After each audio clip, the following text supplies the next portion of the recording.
how are robots, apart from the Kiva robots, used right now in Amazon warehouses? Well, thanks, Tim. Thanks for having me on, Carol. Nice to hear you as well.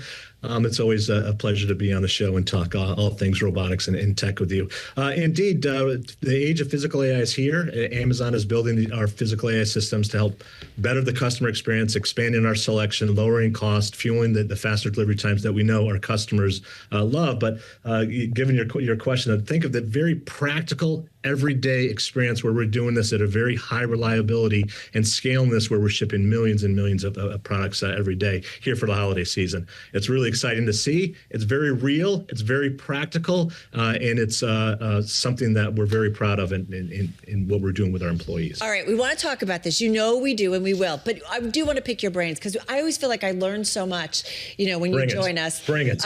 Is that so these humanoid robots? I mean, Elon's working on them. Other people are like, is it years away? What's your thought? Your expertise? You know this world. I do know this world. I'll tell you that we usually start with what problem are we trying to solve? What's the problem we're trying to solve? And once we figure out the problem, then we actually go to functions. What functions should the robotics, should the physical AI systems do, right? So from the functionality, should it fold laundry? Should it do your dishes? Then we derive form. And when you kind of get the cart ahead of the horse when you start with form first and then see how can you apply this technology. And we don't do technology for technology's sake inside Amazon. What we do is we solve problems. We solve problems, everyday problems, at an incredible scale that actually advances the state of the art in robotics. Right. So if you wanted a robot to wash your dishes, well, congratulations, you have that. You don't necessarily need a humanoid form to wash your dishes. As a matter of fact, it'd be kind of comical to see a robot pick up the dish, pick up a sponge, put the soap on it and scrub the dish and put it in the drying rack when you have this really practical robot in your kitchen today called the dishwasher, which is amazing and blends right into the woodwork. So we think about function first and then allow the form to follow. Okay, so we want to talk specifics here about what's happening in the warehouses. Jay and Aluna and more, your systems, Jay Robotics, Aluna Agentic AI, delivery classes, Amazon's warehouses. These are well known for robotics and the use of tech and AI. How does all of that continue to evolve and specifically impact productivity side by side with human workers? Absolutely. Yeah, the word I want to use is supercharge. We're supercharging the world's largest fleet of robotics out there with AI, using AI systems to better the reasoning and to better assist our employees, right? We want to eliminate the menial, the mundane, and the repetitive through the use of robotics as a tool set for our employees. And we're entering this era where foundation models are making our robots smarter, more affordable, more adaptable, more conversational, and really reshaping work as we know it, not just in e-commerce, but actually across industries and creating new kinds of jobs. Ty, I'm jumping in because right now we're showing, for those who are watching on TV and YouTube and our streaming service, what looks like your special delivery glasses. As we continue to show this, just tell us what they're all about. They look like normal glasses, but what do they enable a driver to do more easily? Yeah, well, it's the fundamental principle that we have is to use them as a tool set. So allow the driver to understand where the delivery should be. Allow them to be kind of hands-free in order to take the picture of the package at your door. Allow them to understand what's the best route to the customer's door. Allow them to see their delivery notes of where they should place the delivery at the right spot. That's just right for our customer. I mean, we're customer obsessed. So any tool that we can give our delivery employees or our frontline employees, that's how we want to use technology. Are they rolled out? I think that we're still in the early stages of deployment. So when would they be fully rolled out across the network? Hard to tell.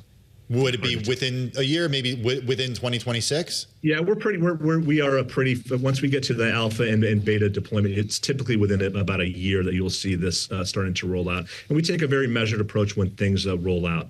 We test it, we make sure that it's great for our employees. Does it add value for our employees? Does it create a safer environment for our employees? And then we'll test that at a smaller scale. And then we go into the millions and millions of scale. Hey, I want to go back to Jay and Aluna. Tim brought up Jay, your next generation robotics systems system, and Aluna is an agentic AI system. So talk to us about that. How much are they deployed today across your fulfillment network? And I'm curious about milestones that we should all be watching out for in the next 12 to 24 months, Ty.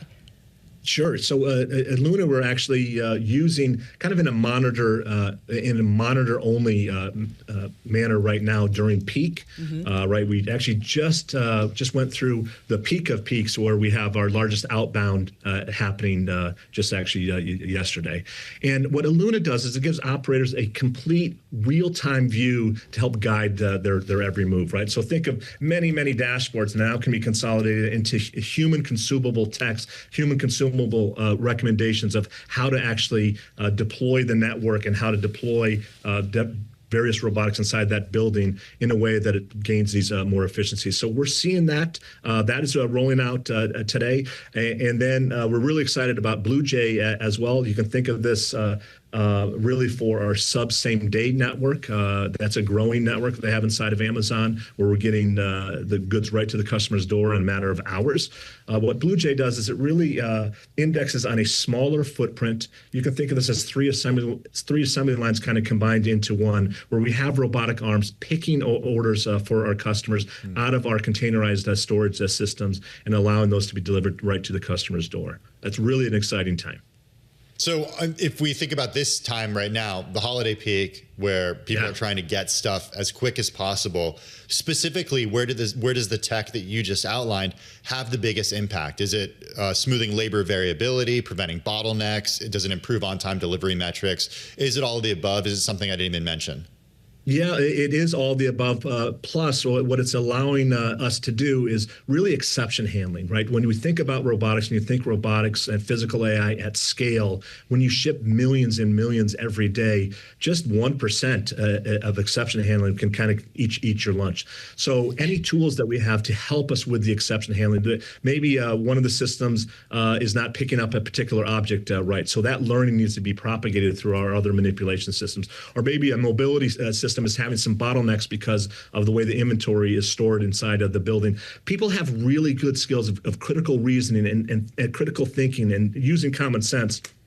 So tools that allow them to understand the situation better, perceive their environment better through the use of robotics, and then have truly physical agents to help with that in concert with our employees is going to allow us to deal with all the exceptions that we see, every day, especially at peak. Hey, Ty, just got about a minute left here, and I know we've talked about this with you before, and I think it's a fair question. You guys have addressed it about the impact on your workforce, and I wonder if it's smarter to think about maybe not that what you guys are doing in terms of automation, or other companies for that matter, that it means doing away with workers, but maybe it means that you will have to hire fewer workers in the future.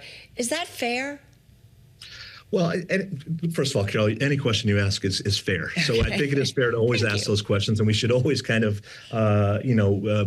have the mindset of people first, and which we do inside of Amazon. So what are we doing specifically for our employees? And I'm really proud of this. We're building better machines for them. We're listening to them. We're iterating on our designs. We're rolling out a tool set for them to use that every day at scale, a scale that's almost unimaginable when it comes to what we've done inside of robotics. We're upskilling them. We have a $2.5 billion pledge that we call Future Ready to prepare 50 million people for how technology will impact and change not only the nature of work, but also what their everyday lives. And we're also creating a safer environment with our robotics, eliminating the repetitive, the menial, the mundane, allowing machines to do the heavy lifting and the repetitive actions, and allowing people to work with them in order to use this beautiful thing here.